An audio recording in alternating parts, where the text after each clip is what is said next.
Hi guys, welcome to Butterfly Channel. இன்னைக்கு நம்ம ஹெல்த்தியான எள்ளுருண்டை ஸ்நாக்ஸ் எப்படி செய்யறதுன்னு பார்க்கலாம் வாங்க. ஹெல்த்தியான எள்ளுருண்டை செய்ய தேவையான பொருட்களை வாங்க பார்க்கலாம். அதுக்கு முதல்ல 200 கிராம் கருப்பு எள் எடுத்திருக்கோம், 50 கிராம் கடலைப்பருப்பு எடுத்திருக்கோம். சுவைக்காக சர்க்கரைக்கு பதில் நாங்கள் ஹெல்த்தியான கருப்பட்டி எடுத்திருக்கோம்.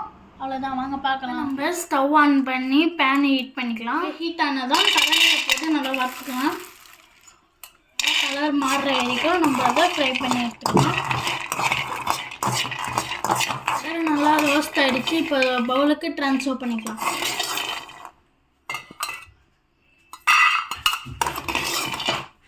இப்போ நம்ம கடலையை வறுத்த முன்னாடியே கருப்பையிலையும் நம்ம வறுத்து எடுத்துக்கலாம்.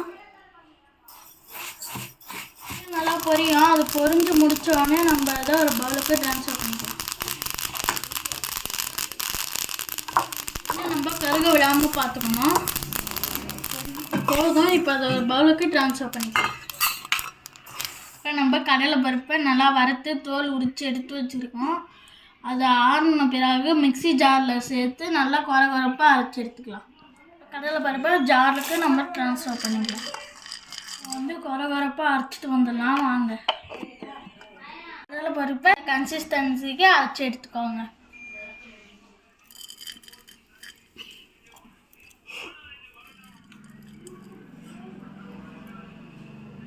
நம்ம கருப்பட்டி நல்லா தட்டி எடுத்துக்கலாம். நம்ம கருப்பட்டியை நல்லா இடித்து எடுத்துட்டோம். நம்ம எள்ளை மிக்ஸி ஜாரில் சேர்த்து தண்ணி ஊற்றாமல் நல்லா நைஸாக அரைச்சி எடுத்துக்கலாம்.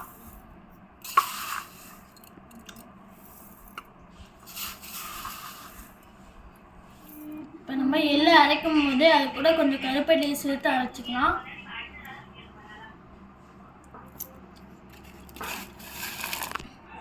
இப்போ நம்ம எள்ளையும் கருப்பட்டியும் அரைச்சிட்டோம். அது கூட ஏற்கனவே அரைச்சி வச்சு கடலையும் சேர்த்து நம்ம அரைச்சிக்கலாம். இப்போ நம்ம கடலையை எதுக்கு லாஸ்ட்டாக சேர்க்குறோம்னாக்கா, நம்ம அதை ஏற்கனவே அரைச்சி வச்சுருக்கோம். முன்னாடியே சேர்த்தா அது பவுட்ரு ஆகிடும். அதனால் நம்ம அதை லாஸ்ட்டாக சேர்த்துக்கலாம். அதையும் ஒன்றா மிக்ஸ் பண்ணிவிட்டு அது மிக்சியில் போட்டு நல்லா அரைச்சிக்கலாம். இப்போ இது வந்து பவுட்ராக இருக்குது. இதை வந்து மிக்சியில் போட்டு 2 சுற்று சுற்றணுன்னாக்கா எண்ணெய் பிசுக்கு வரும். அப்போ நம்மளுக்கு உருண்டை பிடிக்க ஈஸியாக இருக்கும். இதில் வந்து எந்த எண்ணெயும் தண்ணியும் சேர்க்கக்கூடாது. அரைச்சதுக்கப்புறம் பாருங்கள் எப்படி வருதுன்ட்டு. இதை உருண்டை பிடிக்க கரெக்டாக இருக்கும். பார்த்தீங்களா எப்படி இருக்குது? அரைச்சதை உருண்டை பிடிச்சிக்கலாம்.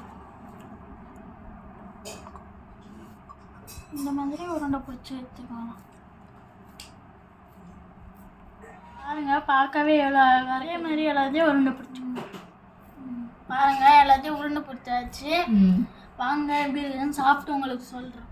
வாங்க எப்படி இருக்குதுன்னு சாப்பிட்டு பார்க்கலாம்.